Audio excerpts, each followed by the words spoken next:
नमस्कार दोस्तों, आपका स्वागत है आपके अपने YouTube channel Vidhi Judicial Academy में। मेरा नाम है Vijendra Verma and I am the director founder of the Vidhi Judicial Academy. We provide coaching for the judicial services exams, and through this video we are trying to reach out to you to provide you full professional exam oriented coaching for the judicial services, and that is free of cost. इन classes में जो videos हम आपको provide करेंगे, we are going to provide you the entire foundation course including all the books, including all the details, whether it is required for the prelims or mains or for the guidance for the interview. Means in videos को आपने सिर्फ इतना करना है, sequence में देखना है, playlist को अच्छी तरीके से देखना है। सब्जेक्ट वाइज मिल जाएंगे आपको, CPC, constitution, contract, BNS, BNSS, इन सब की प्लेलिस्ट आपको सीक्वेंस में मिलेगी। इन प्लेलिस्ट को देख करके आपने you have to take the coaching from the scratch.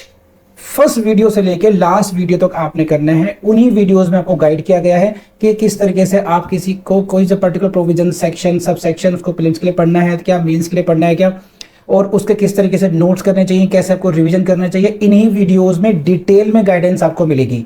तो प्लीज आपसे ये रिक्वेस्ट है, आप ये ना समझें कि यूट्यूब में फ्री में दिया गया है तो फिर ऐसे ही होगा। ये वो प्रोफेशनल कोर्स है जिसके लिए हम लोग अच्छी खासी हाई फीस लेते आए हैं स्टूडेंट से, लेकिन एक टाइम आता है इंसान को समाज के लिए भी करना चाहिए, और उसी इंटेंशन के साथ में we are providing you the entire course free through the YouTube channel Vidhi Judicial Academy. तो प्लीज हर वीडियो की जो थंबनेल है उसको देख करके आपको आइडिया लग जाएगा कि इसका सब्जेक्ट क्या होने वाला है। कुछ टॉपिक्स ऐसे होते हैं जिनको एक लेक्चर में कवर नहीं किया सकता, तो उसमें लेक्चर नंबर 1, 2, 3 सीक्वेंस से मिलेगा। प्लीज उस तरीके से देख लीजिएगा, और नोट्स आपको अपडेटेड मिलेंगे, उसके लिए कहीं जाने की जरूरत नहीं है। नोट्स का जो लिंक मिलेगा आपको डिस्क्रिप्शन बॉक्स में मिल जाएगा आपको।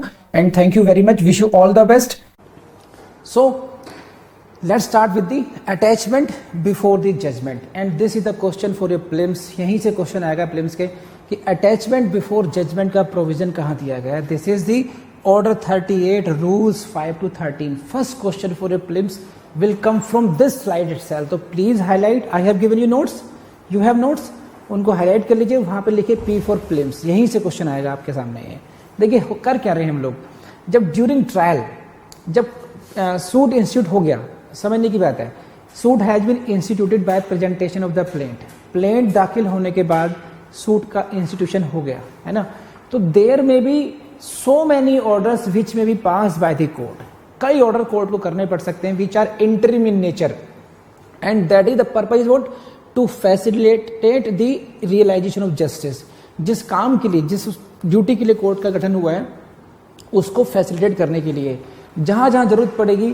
फाइनली तो डिग्री पास होगी, लास्ट में degree will be pass at last, but to reach at that stage,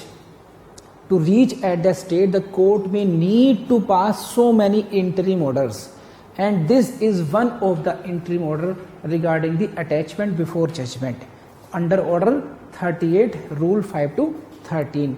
Yesterday we have read what, arrest before judgment.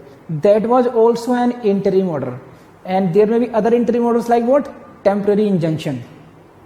There may be interim order like appointment of receiver. So these are the interim orders which are passed time to time by the court to facilitate the proceedings. So we are going to deal in detail regarding the attachment before judgment. रटने की बिल्कुल जरूरत नहीं है। Secondly, you need to know just the numbers of the rules. Order 38, 5 to 13. You need not to mug up the exact language. आपको exact language रटने की आवश्यकता बिल्कुल नहीं है इसमें। आपको सिर्फ क्या चाहिए कि वो फ्लो होना चाहिए। अब समझिए कुछ, बिफोर गोइंग इनटू डिटेल हम बात समझते हैं छोटी सी। जब हम अटैचमेंट की बात कर रहे हैं तो पहली बात दिमाग में क्या आएगी, कब कर सकते हैं, when the property can be attached, means what are the grounds, whether the defendant should be given any opportunity to explain against the attachment, or the property can be attached directly. ये question आएगा आपके दिमाग में। Question ये भी आएगा कि if the property is attached and if some third party also has the interest, what will be the effect of that, whether this attachment can be withdrawn, whether this attachment can be done away at any stage, and if the plaintiff obtains wrong attachment, means that is attachment on insufficient ground, what are the remedies for the defendant. So these are 4-5 questions which may arise in this chapter and that is very logical also. You need to just understand कि उस sequence में समझना आप लोगों ने. This chapter is damn easy but very very important for your mains, very very important for your mains exam, and also few questions are there which you may see in your prelims. So mains के point से बहुत important है. And CPC should always be prepared first for mains. CPC की तैयारी अगर आपने करनी है तो पहले इसको मेंस की करनी चाहिए हमेशा भी. ठीक है, चलिए बढ़ते हैं आगे को. So this is, see, generally what happens, this is the sequence. Generally we have to obtain, plaintiff have to obtain a degree and then he goes to execution, and if things fit for the purpose of execution, he applies for the arrest of the defendant or the attachment of the property of the defendant. But under certain circumstances, under special circumstances, these orders, arrest and attachment, may also be passed before that stage. समझ रहे हैं बात ये? तो right now because of this is what under special circumstances means what? ये एक विशेष order हो गया. तो what are those wishes circumstances? कौन सी ऐसी घटनाएं हैं, कौन से circumstances हैं कि we need to that. So we are going to study that. You will have to note down the case law. Sardar Govind Rao versus Devi Sahay आपके नोट्स में भी दिया गया होगा. What in this case the primary object of the attachment before judgment was discussed कि मुख्य primary object क्या है? It is what? To prevent any attempt on the part of the defendant to defeat the realization of decree that may be passed against him. समझिए इस बात को क्या है. इस केस में सरदार गोविंद राव, क्या नाम है केस का? सरदार गोविंद राव वर्सेस देवी सहाय. इस केस में क्या बात है कि जो प्राइमरी ऑब्जेक्ट है, मुख्य उद्देश्य क्या है इस चैप्टर का? ये जो ऑर्डर है, order of what? Order of attachment. Attachment कब? Before the judgment. इसका मुख्य उद्देश्य क्या है? टू प्रिवेंट, इसको देखिए आप, to prevent any attempt of the defendant to defeat the realisation of the decree. Decree pass हो गई, उसको वो फेल ना कर पाए, वो डिफेंडेंट को ऐसा प्रयास ना कर पाए कि उसके खिलाफ तो जजमेंट होगा, वो पहले ही से उसको फ्रस्ट्रेट कर दे. फॉर एग्जाम्पल मैं आपको दूं, आजकल कल वोटिंग की काउंटिंग होने वाली है. एग्जिट पोल जब से आए हैं तब से लेकर के ईवीएम पर एक क्वेश्चन मार्क लगा दिया गया, एक हवा बना दी गई कि ईवीएम टेम्परिंग. ये क्या है? This is an attempt to what? Attempt to defeat the victory of Modi government. वो जीत रही है ये देखते हुए उसके प्रयास करना कि भाई इसको इस वर्डिक्ट को, इस जो जनता का निर्णय है उसको फेल कैसे करा जाए. तो ये क्या हुआ? Attempt to defeat the verdict of people. समझ में आई मत? ऐसे ही डिफेंडेंट का अटेम्प्ट हो सकता है, attempt of the defendant, defendant का प्रयास, अटेम्प्ट किस बात का? To defeat the realisation of decree. कि डिक्री अगर तुमने मेरे खिलाफ ले भी ली, जजमेंट तुमने मेरे खिलाफ करा भी लिया, तो तुम उसके आगे कुछ नहीं कर पाओगे. ऐसा डिफेंडेंट ना कर पाए, ऐसा डिफेंडेंट के प्रयास सफल ना हो पाए, उसके लिए this is what rules 5 to 13 of the order 38 deal with the attachment before judgment. की पहले ही तुम्हारी जो प्रॉपर्टी है उसको कुट करा के रखा जाए ताकि आप भागो नहीं कहीं पर भी. यहां तक बात समझ में आ गई मैडम? प्लीज रेज हैंड, आगे बढ़े पढ़ना के. ठीक है, thank you. So this is what rule 5 for you. Rule 5 order 38 क्या कहता है ये? Where at any stage of the suit, and please देखिए आपको नोट्स में होगा, देखते रहिए वहां पर ही. At this line is very important for you. At any stage of the suit, यहीं से क्वेश्चन प्रीलिम्स में आएगा. ये ड्यूटी मेरी है आपके सामने बताना कि क्वेश्चन कहां से प्रीलिम्स के आएंगे. उसके बाद में याद करने वाली जिम्मेदारी आपकी है, ये बताना और समझाना ढंग से. तो at any stage of the suit, यहां बात समझिए. It means what? The order of attachment before judgment can be passed at any stage of the suit. Suit की किसी भी स्टेज पर पास किया जा सकता है. अब इसका मतलब समझिए क्या है. जैसे इसी सूट की बात करते हैं, डिफेमेशन सूट की बात करते हैं. सूट कैसे फाइल होगा? एनीवन? Through plaint. आप प्लेंट फाइल करेंगे. आप the moment you file the plaint, suit is instituted. उसके तुरंत बाद you can apply for this order, attachment before judgment, की इसकी पहले प्रॉपर्टी कोड कराया जाए वरना ये भाग जाएगा। It happens like in case of Mallya, mister Mallya, Neeraj Modi. अगर ऐसे स्टेप ले लिए गए होते पहले ही तुरंत, तो हो सकता है सिचुएशन कोई दूसरी होती। तो sometimes it becomes necessary, you can not wait till the end of the case, कि केस का जो निर्णय आएगा उसी पे डिपेंड करेगा क्या करना है। No, you will have to see the circumstances. So first question is this, where at any stage of the suit. समझ में आ गई बात। Second, what the court is satisfied by affidavit or otherwise, court को affidavit या अन्यथा किसी प्रकार से समाधान हो जाता है। किसी भी स्टेज पर किस बात का समाधान हो जाता है? That the defendant with intent to obstruct or delay the execution of any decree that may be pass against him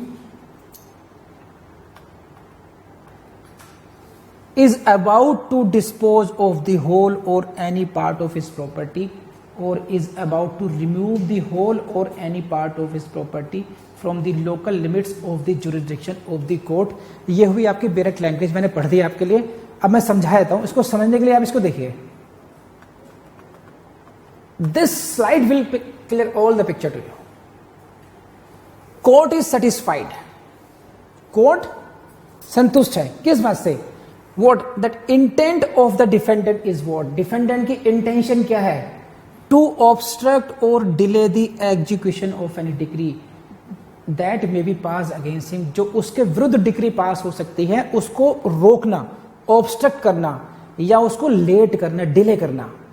Sometimes what happens, मुझे पता है कि मुझे आपको 10 लाख रुपए देने हैं and I want to give it to you but I need time।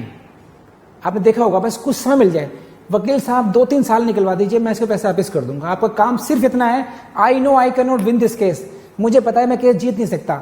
आप कुछ ऐसा करते रहिए, बस ये डिले से डिले होता जाए, तारीख लेते रहो किस तरीके से, बस आई वॉन्ट टाइम। हाँ है ना, होता नहीं होता? तो this is what delay, to delay the execution of the decree, या उसके इंटेंशन क्या है? टू ऑब्स्ट्रक्ट, कि डिक्री से मिल ही ना पाए। तो this is the intention of the defendant. And देखिए मैं क्यों करता हूं हाईलाइट ये these are the key phrases, ये की वर्ड्स हैं, मुख्य शब्द हैं आपके उसमें। एंड जब आप मेंस में क्वेश्चन का आंसर लिखेंगे आप, तो you should focus on these words, इनको आप फोकस करके लिखना समझना चाहिए। जब अगर if you use these words you will get more marks. देखिए समझने की बात है, वहां पर आपको एब्सोल्यूट नंबर नहीं चाहिए। जैसे अभी आप लोगों ने एलएलबी पास आउट हो जाएंगे या कुछ लोग हो गए हैं, यहां पर आपकी जो परफॉर्मेंस होती है वो एब्सोल्यूट होती है। किसी के 70% आएंगे, किसी के 60% आएंगे। लेकिन कंपटीशन एग्जाम में what matters is the comparative performance.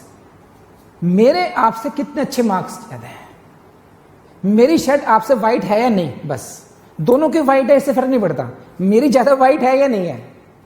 समझ रहे मतलब, एक आता ना ऐड, मेरे सफेद, ऐसा है ऐड कुछ एक। सो आपके 49 मार्क्स हैं, मेरे 50 होंगे, तब बात बनेगी। तो मैं अपने कॉम्पिटिटर से कैसे मार्क्स लूं ज्यादा, उसके छोटी छोटी ट्रिक्स हैं, बहुत बड़े काम नहीं होते, छोटी छोटी बातें होती हैं। और उसमें से खास बात है ये कि उन की वर्ड्स को याद रखना जिसको यूज करने से एग्जामिनर इंप्रेस होता है। तो उनमें से ये वर्ड्स हैं ये, to obstruct or delay the execution of any decree. तो कोर्ट का सेटिस्फैक्शन ये है कि भी डिफेंडेंट की मंशा, डिफेंडेंट की इंटेंशन ये है। अब इस इंटेंशन के साथ वो क्या कर रहा है? Is about to dispose of whole or any part of his property, अपनी पूरी की पूरी संपत्ति या उसके किसी भाग को वो हिज अबाउट टू डिस्पोज, उसको बेचने वाला है, उसको ट्रांसफर करने वाला, डिस्पोज करने वाला है। या तो ये कब, ऐसी इंटेंशन के साथ, या is about to remove the whole or any part of the property from the local limits of the jurisdiction of the court, जो कोर्ट है उसकी लिमिट से, उस वहां से हटा रहा है वो। इन दोनों में अंतर है। डिस्पोजल का मतलब क्या है कि अपनी ओनरशिप खत्म कर दी उसमें से। रिमूवल क्या है?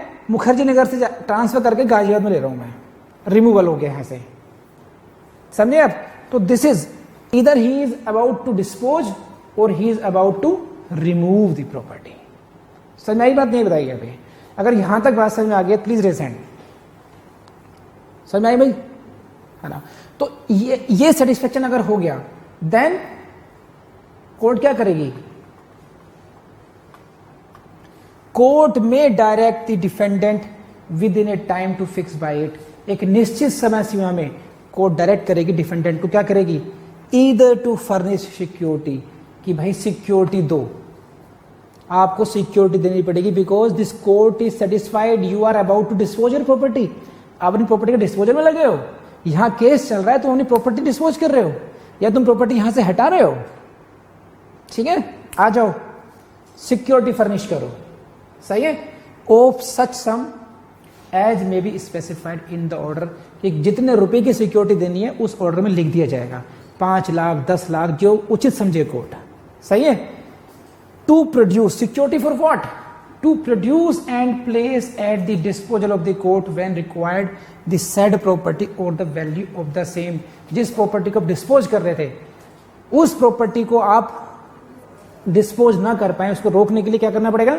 आपसे सिक्योरिटी मांग लेगी कोर्ट। अब हाँ है ना?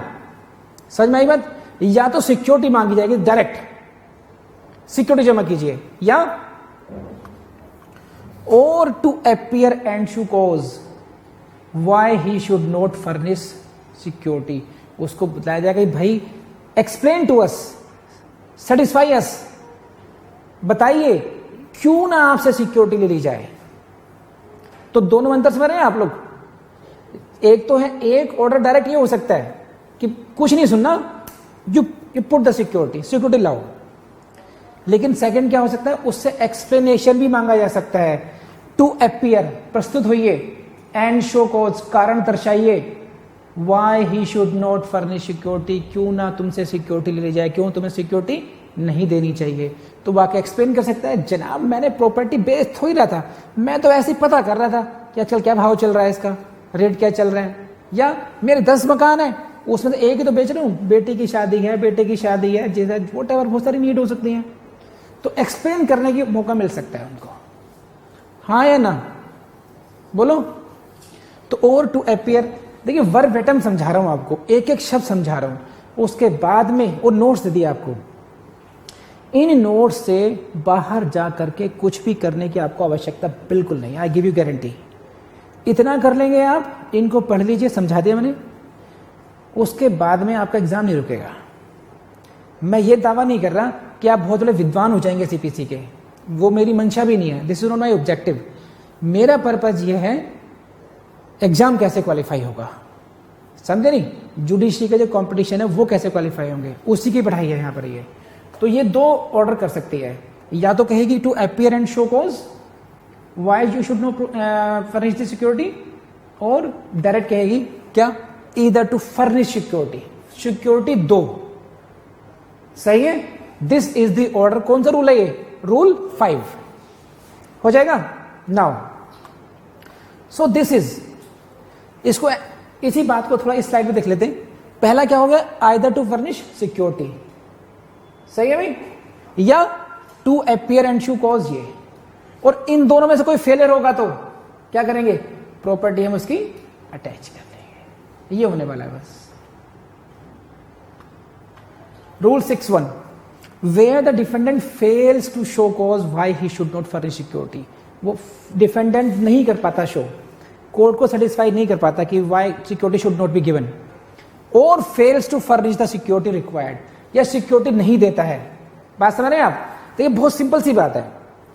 अभी तक जो हम लोगों ने पढ़ा बहुत बड़ी चीज नहीं पढ़ी है, सिंपल सी क्या पढ़ी है? एक सूट फाइल हुआ, कोर्ट को ये लगा कि जिस व्यक्ति के विरुद्ध सूट फाइल हुआ है या तो ये अपनी प्रॉपर्टी डिस्पोज करने वाला है, या मेरी कोर्ट के जो जुरिसडिक्शन यहां से हटाने वाला है। इसको रोकने के लिए उसको 2 ऑर्डर पास कर दिए गए, क्या? कि या तो सिक्योरिटी दो, या हमें संतुष्ट करो कि भाई क्यों ना आपसे सिक्योरिटी ली जाए। अगर इन ऑर्डर की कंप्लाई वो नहीं कर पाता है, बहुत सिंपल सी बात है, क्या होगा? द कोर्ट में order that property specified be attached. जो प्रॉपर्टी के बारे में कहा गया उस प्रॉपर्टी को कुर्क कर लिया जाए, द प्रॉपर्टी स्पेसिफाइड और सच पोर्शन देयर ऑफ, या उसका कुछ पोर्शन बी अटैच, उसको कुड़ कर लिया जाए। सही है नहीं? बस खत्म बात, इट्स ऑल। अब तो बाकी बात हलवा टाइप बात आने वाली है, जो मुश्किल बात थी वो निकल चुकी है अब। No, the plaintiff shall unless the court otherwise directs specify the property required to be attached and estimated value thereof. तो प्लेंटिफ को बतानी पड़ेगी कि कौन सी प्रॉपर्टी को अटैच करना है और उसकी कितनी वैल्यू है। ठीक है? हाँ, नेक्स्ट प्लीज सी। ये क्वेश्चन आता है फिल्म से कि क्या कोई कंडीशनल अटैचमेंट भी हो सकता है? Answer is yes. Next question आता है कंडीशनल अटैचमेंट, प्लीज हाईलाइट कर लीजिए कौन से रूल में होता है। आपको इतनी बात याद रखनी है बस, रूल 5 पार्ट 3 में कंडीशनल अटैचमेंट भी हो सकता है, मतलब सशर्त कि कोई कंडीशन लगा दी जाए, बस इतना याद कीजिए। प्रिलिम्स के लिए इससे ज्यादा कुछ नहीं याद करना है आपको, आगे बढ़िए। दूसरी बात 5-4 में यहां से भी क्वेश्चन आता है प्रिलिम्स में, नोट्स में मिल रहा है ना, लिखा हूं आपको, देखिए।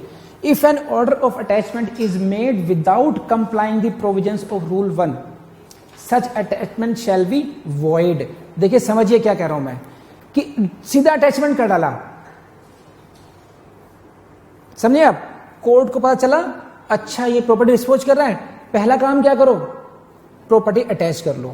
प्रॉपर्टी अटैच नहीं करते डायरेक्ट, उससे पहले क्या काम करना पड़ेगा मैडम?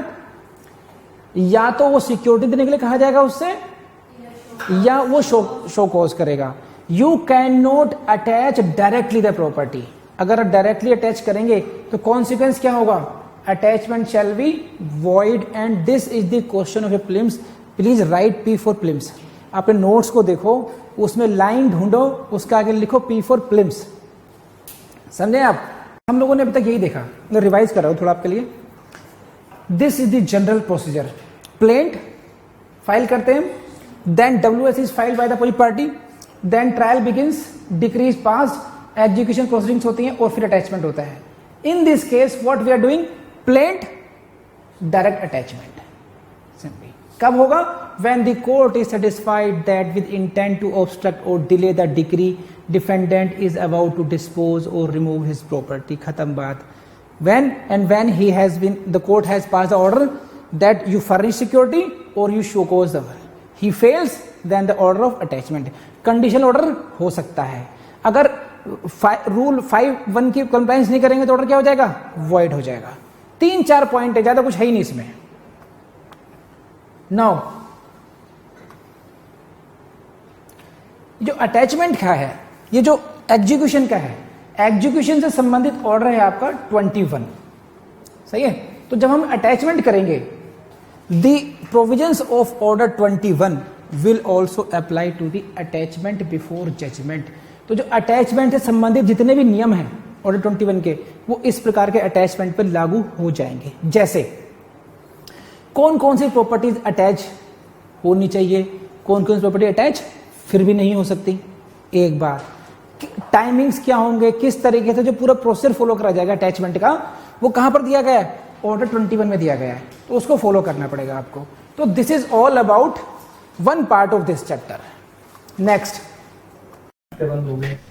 दोस्तों, मुझे पूरी उम्मीद है कि ये वीडियो आपको पसंद आया होगा। देखिए मेरे दिल की इच्छा यही है कि बस कोई भी ऐसा स्टूडेंट नहीं होना चाहिए जो पैसों की वजह से पढ़ ना पाए। बस इस मिशन में please help me and share these videos. In videos के बारे में, इस विधि एकेडमिक चैनल के बारे में सबको बताइएगा। एंड आप खुद भी बहुत सिंसियरली से पढ़ते रहिएगा। अगला वीडियो पढ़िए। Thank you very much.